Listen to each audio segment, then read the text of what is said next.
पपी ले ले हो रानी वो तोर झन समझबे सत्तनामी तुरला कमजोर। पपी ले ले हो रानी वो तोर झन समझबे सत्तनामी तुरला कमजोर। फुल्ला म फुल्ला रेगा थज गोरी, फुल्ला म फुल्ला रेगा थज गोरी, कन्या ले बेनी तो पपी ले ले हो रानी वो तोर झन समझबे सत्तनामी तुरला कमजोर। पपी ले ले हो रानी वो तोर झन समझबे सत्तनामी तुरला कमजोर।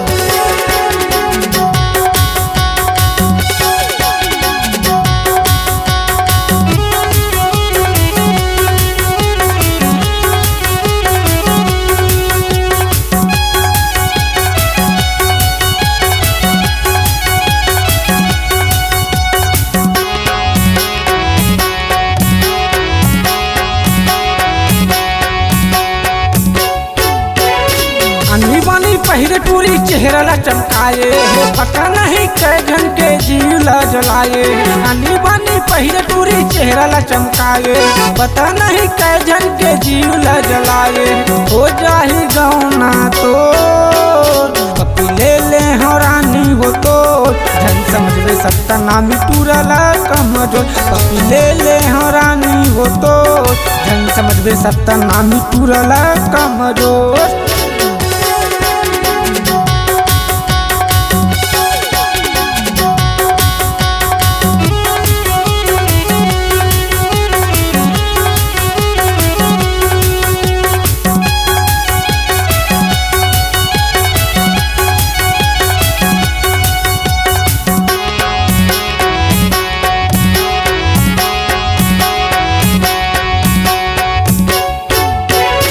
पढ़े लिखे हाँ के घमंड देखात, जम्मो कुआरा के जीवला जलात।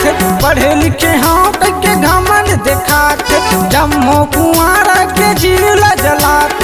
हो जाही गौना तो पपी ले ले हो रानी वो तो झन समझबे सत्तनामी तुरला कमजोर। पपी ले ले हो रानी वो तो झन समझबे सत्तनामी तुरला कमजोर।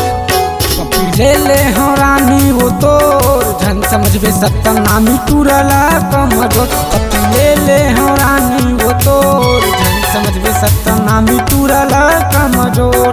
फुल्ला म फुल्ला रेगा थज गोरी, फुल्ला म फुल्ला रेगा थज गोरी, कन्या ले बेनी तो पपी ले ले हो रानी वो तोर झन समझबे सत्तनामी तुरला कमजोर।